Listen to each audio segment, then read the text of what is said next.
Mr. Ambassador, panel one have been seated. Our first witness is Gerard, President of the Steelworkers, President of the United Steelworkers. Thank you very much, and thank you, Ambassador Furman, and your colleagues. I am the President of the United Steelworkers Union, and we represent 1.2 million active and retired workers. We're the largest industrial union, really a commodities union now in North America. We represent workers not just in the steel industry, but in other metals mining, plastics, rubber, glass, paper, and many other industries.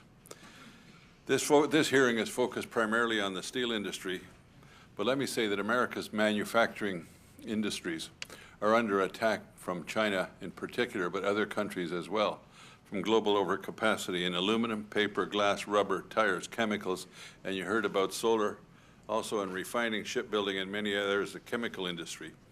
And they're facing the kind of injury, and in many ways, steel and aluminum are the canaries in the mine cage to see what we're going to do and how we're going to respond as they attack those other industries.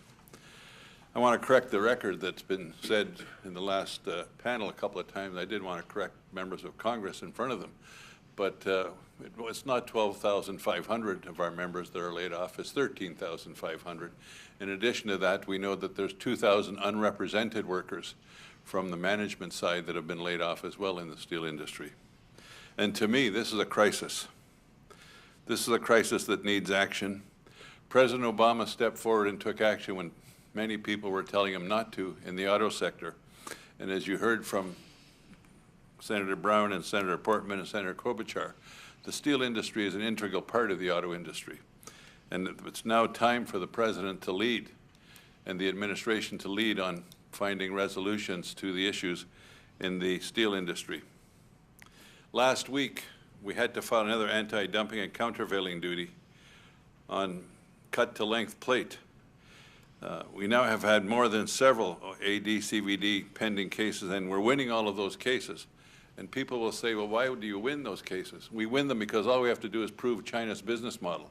But the problem with that is that in order to succeed, as you heard, and hopefully you'll enforce the new legislation that you've been provided with, but up till now, in order to win a case, we have to lose. And I can take you through a number of these cases that we've had where we went in and we had to demonstrate that we lost jobs. In particular, I remember a paper case where we brought in and we showed that China was cheating on everything. But we hadn't lost any jobs yet, and the company had made a small profit. So nothing happened in that case. We then came back 3 years later with the same case, and we now succeeded because the company wasn't making any money and we lost 7,000 jobs. One of the problems with the legislation you're working under and the way it's been interpreted, and I agree with Senators Brown and others that said that wasn't the intent and we had to clarify the intent. We shouldn't have to lose jobs in order to succeed in cases. We have been a participant just since 2011 in 52 trade cases at the ITC. And as my friend, the CEO of Cliff, said, he and I were here 15 years ago together doing the same thing.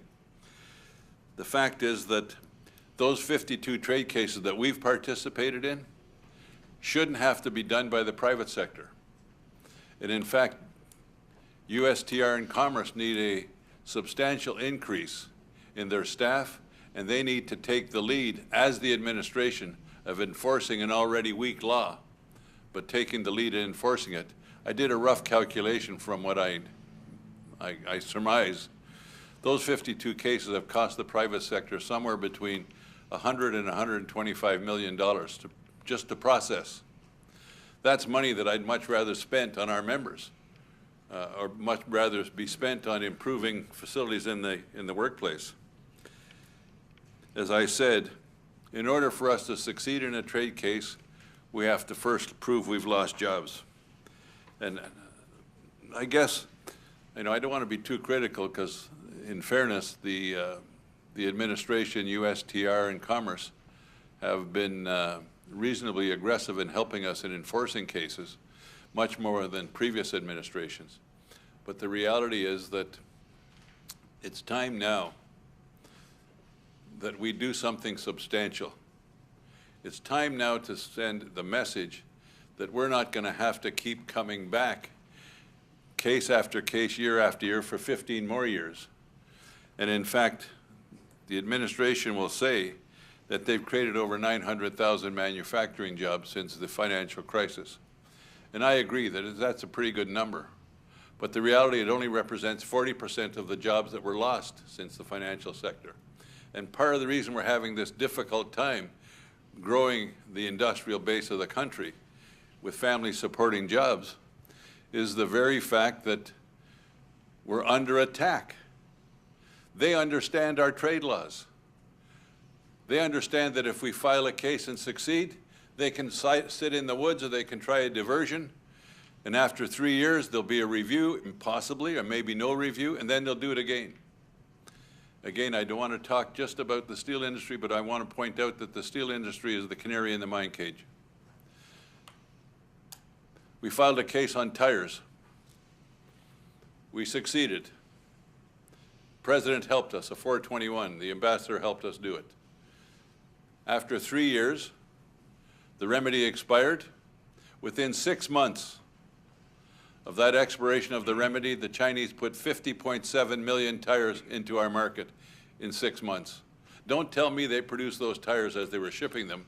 They understood the system. They stockpiled them, and when the duty expired, they dumped them into the market, and we have to file the other case. We've already lost close to 8,000 members in that industry because of those kinds of things. And again, I think it's time that the administration spoke with a very loud and clear voice. And it's time that the administration led a 201. It's time that the administration put forward an investigation on our 232. It's time that the investigation was put in place for an IEPPA and look at those things and send a strong message to not just China, but to Korea, Japan, Russia, and those that are dumping into our market. The fact of the matter is, I actually believe in that thing, build it and they will come. And when I heard Senator or Congressman Levin talk about it's a global problem, it truly is. Close to 50,000 steelworkers were in the streets of Germany this week protesting what's going on. Workers in Britain will be participating with us at the OECD hearings. But I want to say this. If America leads by taking the initiative on having a strong enforcement message sent by the administration, not by the companies and the union, continuing to come here and put forward our cases, which we will continue to do. But if the administration takes a strong hand in leading, I truly believe others will as well. And I know this from my colleagues in the labor movement in Europe. Our labor movement in Europe is against market economy for China. But I'm not so sure about all the other governments in the EU. And so it's again important that the administration take a strong hand in making the point that they will not support market economy for China. Because on its face and on its facts, it isn't a market economy. Talked about state-owned enterprises and a question that the ambassador asked. We know that they're building state-owned enterprises not just in China, they're building them here in America to compete with us, state-owned enterprises that aren't even designed to make a profit. We know they're doing it in Brazil. We know they're doing it in other countries. And if we don't take strong, determinative action that drop the hammer on this, then we will continue to have our industry eroded. I'm not going to spend a lot of time saying about how it's important to national security, but I want to make a couple of more points. You've had a series of meetings with the Chinese. We developed a little paper that you all should have, and it's called Broken Promises. The first promise that was broken was in 2009, when they had 460 million tons of capacity, and they said that they were going to reduce that, they had 521 million tons, and they were going to reduce it to 460 million tons. That was in 2009. In 2010, there was another dialogue. I won't go through them because I'll take it to the end. In 2011, there was another dialogue. In 2013, there was another dialogue. In each one of those, they committed to reduce their capacity. And I can tell you that they went from the 460 million tons during that 5-year period to 1.2 billion tons. If that doesn't prove to you that job owning doesn't work, I don't know what will. They're dancing us over the cliff. So let me close because I know I'm running out of time. I want to make a couple of suggestions of what the administration can do. We need broad-based import restraints to the maximum, the kind that I referred to just a moment ago. We need comprehensible enforcement measures to reduce global overcapacity, and I don't think anybody will appear in front of you today or tomorrow that wouldn't be in favor of having the Commerce Department and the USTR have a substantial strengthening of your staff, support staff, so that we can have the USTR and Commerce take the lead on enforcing the laws that we're working under. We need a definitive statement from the administration, as I said, that China does not qualify as a market economy. And we need to work together, labor and government and management, to convince our friends in the EU to do the same thing. We need to continue the President's demand and fight for a strong growth in infrastructure, stimulating the economy. The economy still needs strong infrastructure and strong growth. We need to aggressively enforce and expand our domestic procurement policies. We need the retention of domestic procurement policies in international trade negotiations. And members of the panel, I want to again thank you for holding this hearing, but I want to stress to the loudest voice that I could possibly have, we've got workers sitting in the back of the hall that hopefully will get a chance to say something. They're the people that are affected when we don't do what we're supposed to do. Some of them have lost their jobs. Some of them may lose their savings because they've got children with illnesses. Some of them may think that if they never get back to work, they won't have a future. It's our responsibility, collectively, to have the strongest enforcement of what I think are already weak laws while we fight for stronger laws.